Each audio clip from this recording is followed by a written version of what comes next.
Hello everyone, good evening to all of you and Jai Hind.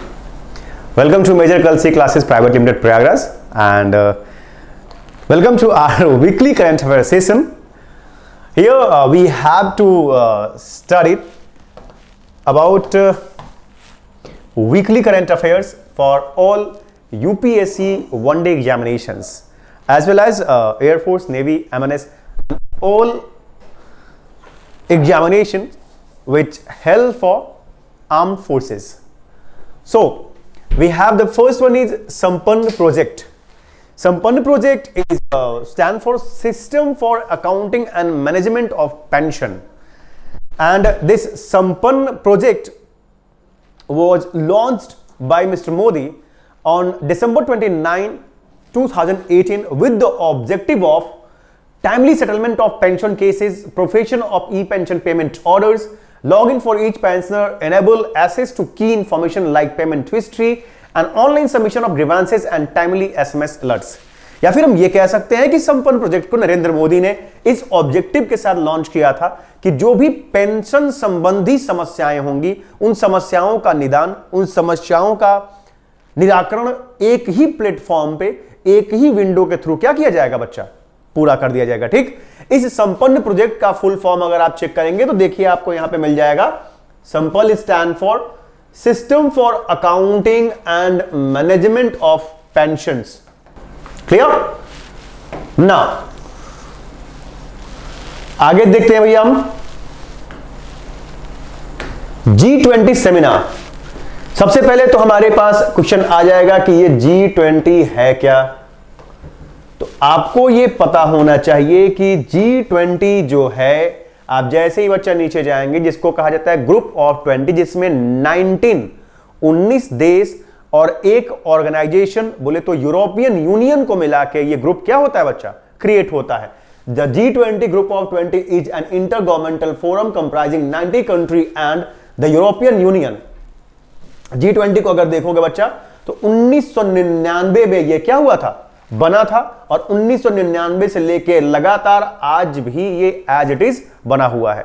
G20 में वो देश है जिनको हम कहते हैं कि ये डेवलपिंग स्टेट्स हैं, या फिर वो स्टेट है जिनकी इकोनॉमी या फिर जीडीपी वर्ल्ड वाइड सबसे परफेक्ट है, या फिर कंटिन्यूअसली ये ग्रो कर रही है। ठीक है, मतलब हम कह सकते हैं कि ग्रोइंग इकोनॉमी का ये एक ग्रुप है जहां पे इकोनॉमिक रिलेशंस या फिर बिजनेस या फिर ट्रेड रिलेशंस की वहां पे बात की जाती है। हाल ही में बच्चा देखोगे तो हमारी फाइनेंस मिनिस्टर श्रीमती निर्मला सीतारमन ने इंडोनेशिया में हो रहे एक वर्चुअल मीटिंग को न्यू दिल्ली से ही क्या किया, एड्रेस किया, जिसमें यह बात की कि G20 की जो इस साल की थीम थी रिकवर टुगेदर रिकवर स्ट्रॉन्गर, इस पे इन्होंने अपनी बातों को रखा। सो आप ये याद रखिएगा कि G20 की थीम इस साल की अगर देखा जाए, आई मीन कि 2021 की देखा जाए, तो इस साल की थीम क्या थी बच्चा, रिकवर टुगेदर रिकवर स्ट्रॉन्गर। ठीक, और दूसरी चीज कि G20 है क्या, तो G20 19 देश और एक ऑर्गेनाइजेशन यूरोपियन यूनियन का एक संघ है, जिसमें हम ये कह सकते हैं कि वर्ल्ड की ग्रोइंग इकोनॉमी का ये एक ऑर्गेनाइजेशन है। ठीक, जहां पे हम ये देखते हैं कि 1999 से लेके अब तक ये कंटिन्यूअसली रन कर रहा है। क्लियर है? चलिए, the next one is SAARC charter day 2021 8th of December। SAARC stand for South Asian Association for Regional Cooperation which was constituted on 8th of December 1985। 8 दिसंबर 1985 को हम ये देखते हैं कि सार्क क्या हुआ था बच्चा, कंस्टिट्यूट हुआ था। ठीक, इसमें इस साल देखें 2021 में तो 8 दिसंबर को 37वीं एनिवर्सरी या फिर 37वां सार्क दिवस 8 दिसंबर को क्या किया गया, सेलिब्रेट किया गया। सार्क में जो देश है, initially it have 7 members, namely India, Pakistan, then Nepal, Bhutan, Bangladesh, Sri Lanka and Myanmar. Not Myanmar and Maldives. मेरे दिमाग में बच्चा बिम्स्टेक चलने लगा था, इस वजह से म्यांमार आ गया, क्योंकि आज के वीकली करंट अफेयर में हम लोग म्यांमार को अभी स्टडी करेंगे। तो मालदीव्स भी इसमें एग्जिस्ट करता है, 7 country. But in 2005 Afghanistan was introduced as 8th member state of this organization. Clear is that? अब सार्क के अंदर 8 मेंबर स्टेट है, भारत, पाकिस्तान, अफगानिस्तान, नेपाल, भूटान, बांग्लादेश, श्रीलंका एंड मालदीव्स। क्लियर है? सार्क का जो हेडक्वार्टर है बच्चा, हेडक्वार्टर आपका नेपाल के अंदर एग्जिस्ट कर रहा है, ठीक। और इस समय सेक्रेटरी है इस्लारुआन वीराकुन, जो कि श्रीलंका से बिलोंग करते हैं। क्लियर है? इस समय सार्क की जो चेयरमैनशिप है वो नेपाल के ही पास है, ये भी आपको याद रखना होगा। Clear is that? चलिए, Olaf Scholz is sworn in as new German chancellor. हाल ही में जर्मनी में चांसलर एंजेला मर्केल अपनी 16 साल की जो एक सत्ता थी, उस सत्ता से अपने आप को हटाया और उनकी जगह पे ओलाफ स्कॉल्स को जर्मनी का चांसलर क्या किया गया बच्चा? अपॉइंट किया गया है। ठीक है, तो ये याद रखिएगा कि the new German chancellor is who? Olaf Scholtz. Clear is that? Germany की जो कैपिटल है बच्चा बर्लिन है, जर्मनी की करेंसी ऑफिशियल देखा है तो यूरो है, ठीक। और जर्मनी के जो प्रेसिडेंट है वो फ्रैंक वॉल्टर स्टैनमीर है। क्लियर रहेगा?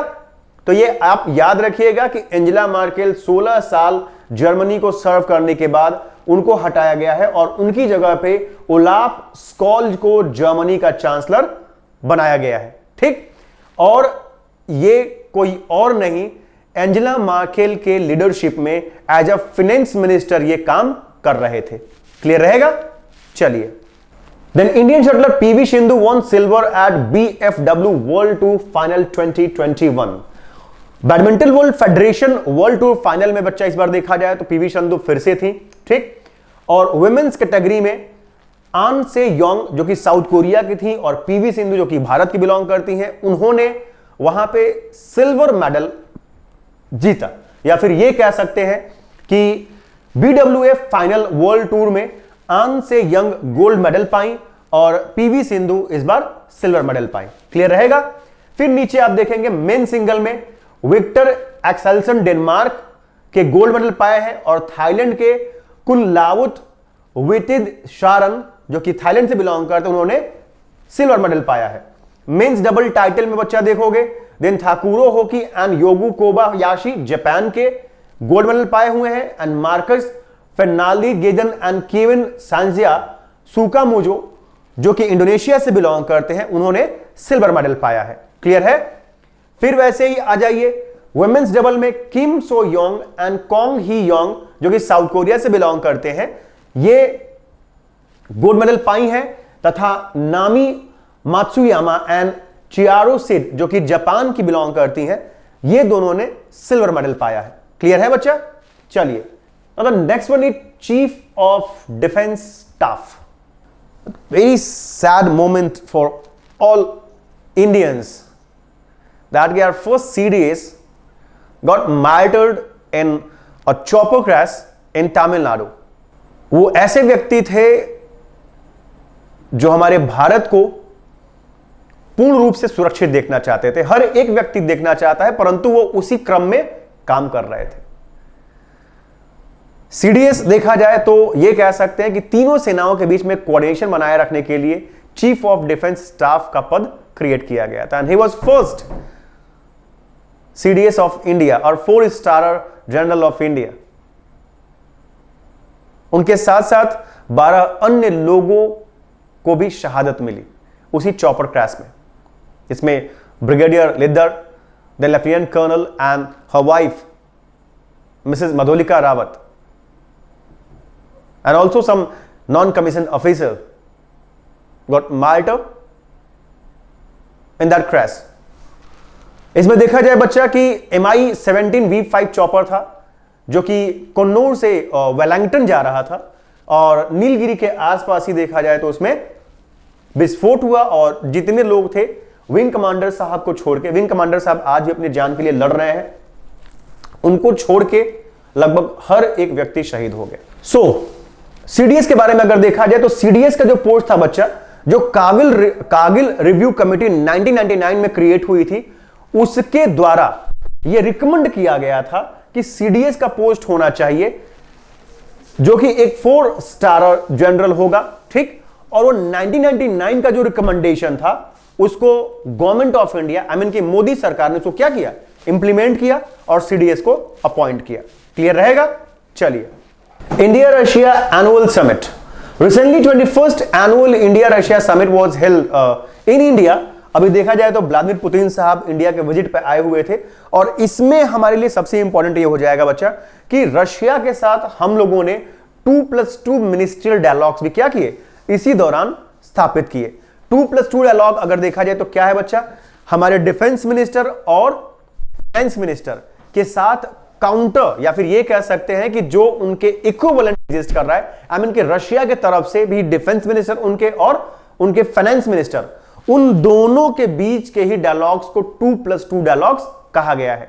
2+2 डायलॉग सिर्फ हम रशिया के साथ ही नहीं करते। सबसे पहला 2+2 डायलॉग अगर हमारा किसी के साथ हुआ था तो वो यूएसए के साथ हुआ था बच्चा। उसके बाद हम जापान के साथ भी 2+2 डायलॉग करते हैं, ऑस्ट्रेलिया के साथ भी 2+2 डायलॉग करते हैं, ठीक, और फ्रांस के साथ भी करते हैं। तो याद रखिएगा कि किन किन देशों के साथ हम 2+2 डायलॉग हेल्प करते हैं। क्लियर रहेगा। Now the next one is Campa funds.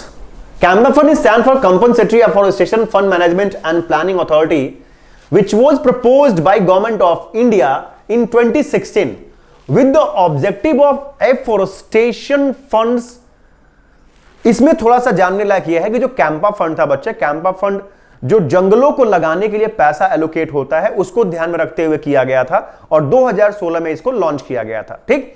CAMPA fund के तहत अगर किसी भी पर्टिकुलर इंडस्ट्री को किसी जंगल वाले क्षेत्र में लगाया जा रहा है और वहां पे जंगल को काटा जा रहा है तो उतने ही बराबर जंगल दूसरी जगह लगाने के लिए या फिर उस पर्टिकुलर क्षेत्र में एफोरेस्टेशन के लिए वही पर्टिकुलर कंपनी क्या करेगी बच्चा, फंड्स प्रोवाइड करेगी, जिसमें से 90% फंड किसको चला जाएगा, जिस स्टेट को वो बिलोंग करेगा जंगल या जो स्टेट को बिलोंग करेगा वो इंडस्ट्री वहां जाएगा, और जो 10% फंड होगा वो कहां चला जाएगा बच्चा, सेंट्रल के पास। सो ऑलवेज रिमेंबर कि जो आपका कैंपा फंड है वो 2016 में आया और किसके लिए आया, तो एफोरेस्टेशन के लिए आया, जंगलों को लगाने के लिए आया। इसके तहत 90% इसका शेयर स्टेट को जाता है एंड 10% शेयर आपका सेंटर को जाता है। क्लियर रहेगा। चलिए, now the arm force special power act. Recently home minister Amit Shah साहब make a statement in Lok Sabha on AFSPA as well as deep condolences on 14th civilian killing in cross firing. Innocent civilians 14 Nagaland में मारे गए बच्चा, और उसको ही ध्यान में रखते हुए लोकसभा में मिस्टर अमित शाह ने कुछ स्टेटमेंट्स दिए।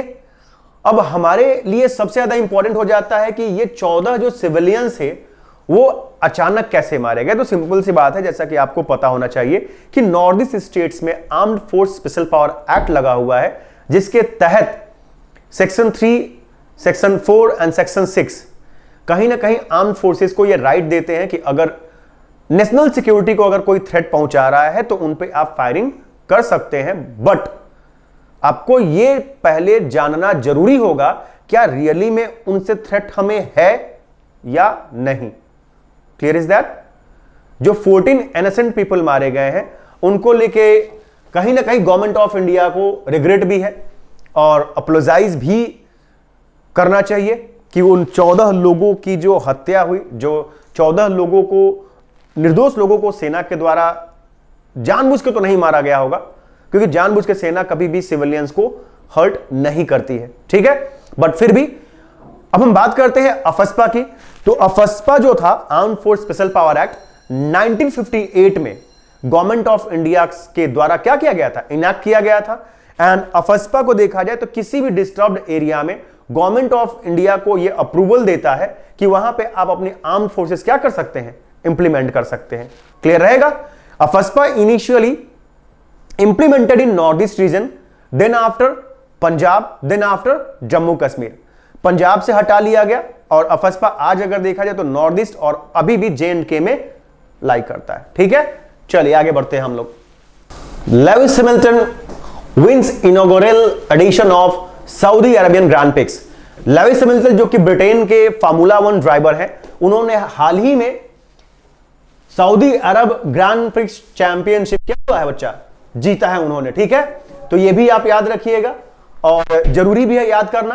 एंड जो सेकेंड रनर अप थे वो थे Lewis Hamilton, sorry max Verstappen, जो कि नीदरलैंड से बिलोंग करते हैं। ठीक, और इसमें रीमा जोफ्ली जो कि एज अ एम्बेसडर के रूप में अपॉइंट हुई थी, तो इनके बारे में थोड़ा बहुत ध्यान दीजिएगा कि रीमा जोफ्ली सऊदी अरेबिया की पहली फीमेल फार्मूला 1 ड्राइवर है। यह पॉइंट आपको याद करने के लिए जरूरी है कि रीमा जोफ्ली सऊदी अरेबिया की पहली फीमेल फार्मूला 1 ड्राइवर है। और बाकी लुइस हैमिल्टन ने सऊदी अरब ग्रैंड प्रिक्स का क्या हुआ बच्चा, जो चैंपियनशिप है उसको उन्होंने जीता है। क्लियर, चलिए अगला है कर्टन रेजर पैनेक्स 21। कर्टन रेजर पैनेक्स 21 की अगर हम बात करते हैं तो ये बिम्स्टेक की एक्सरसाइज है, और इसमें देखा जाए तो बिम्स्टेक जो स्टेट है उन्होंने ह्यूमैनिटेरियन या फिर ये कह सकते हैं कि ह्यूमैनिटेरियन असिस्टेंट और डिजास्टर रिलीफ एक्सरसाइज को ध्यान में रखते हुए इस पैनेक्स 21 को क्या किया बच्चा, कंप्लीट किया। जब आप बात करते हैं बिम्स्टेक की, तो जैसा कि मैंने पीछे ही बताया कि म्यांमार से रिलेटेड इस बार करंट अफेयर एक है, तो बिम्स्टेक में बच्चा देखोगे तो Myanmar, Thailand, India, Bhutan, Nepal, Bangladesh, Sri Lanka exist करता है। ठीक, और बिम्स्टेक जून 1997 में क्या हुआ था बच्चा, कंस्टिट्यूट हुआ था। ठीक है, तो ये याद रखिएगा कि पैनेक्स 2021 is a humanitarian assistance and disaster relief exercise of BIMSTEC. Clear रहेगा, चलिए। Then after New Zealand, Ajaz Patel third bowler to take 10 wickets in an inning. हाल ही में इंडिया में टेस्ट मैच हेल्ड हो रहे थे इंडिया और न्यूजीलैंड के बीच में, और मुंबई टेस्ट, वानखेड़े टेस्ट काफी मतलब चर्चे में रहा, जस्ट बिकॉज ऑफ कि एक अकल्पनीय बॉलिंग या फिर ये कह सकते हैं कि एक अकल्पनीय हम लोगों ने दृश्य पुनः देखा, जो इससे पहले सिर्फ 2 बार हुआ था, जो कि Jim Laker England versus Australia, then Anil Kumble India versus Pakistan. यही 2 ऐसे गेंदबाज थे जिन्होंने टेस्ट मैच की एक इनिंग में 10 विकेट अपने नाम किए थे। और हाल ही में एजाज पटेल ने भारतीय टीम के खिलाफ यह कारनामा तीसरी बार, आई मीन कि after Jim Laker and Anil Kumble, he became third bowler to take 10 wicket in an inning. एक इनिंग में 10 विकेट लेने का कारनामा इन्होंने किया है। एंड मोस्ट इंपॉर्टेंट कि तीनों जो ये गेंदबाज है बच्चा, तीनों क्या है, स्पिनर है। क्लियर, आज तक कोई भी फास्ट बॉलर इंटरनेशनल टेस्ट में 10 विकेट्स इन एन इनिंग या फिर एक इनिंग में 10 विकेट हासिल नहीं किया है। क्लियर रहेगा, चलिए। देन एनसीसी लॉन्च आजादी की विजय श्रृंखला एंड संस्कृतियों का महासंगम to honour bravest heart of 1971 war. 1971 युद्ध को ध्यान में रखते हुए एनसीसी ने हाल ही में आजादी की विजय श्रृंखला और संस्कृतियों का महासंगम नाम के 2 प्रोग्राम को बच्चा क्या किया है, लॉन्च किया है। अब आपको यह याद रखना होगा कि ये जो दोनों आई मीन की प्रोग्राम है, आजादी की विजय श्रृंखला और संस्कृतियों का महासंगम, ये एनसीसी के द्वारा लॉन्च किया गया है। और जब बात एनसीसी की करेंगे तो आपको यह पता होना चाहिए कि एनसीसी क्या है बच्चा, होम मिनिस्ट्री के तहत आने वाली स्टूडेंट्स की क्या है, एक ऑर्गेनाइजेशन है। क्लियर रहेगा, चलिए। एंड इस सप्ताह का जो हमारा करंट अफेयर सेशन था यहीं पे खत्म होता है। आप अपना ख्याल रखें आप सभी, तब तक के लिए जय हिंद।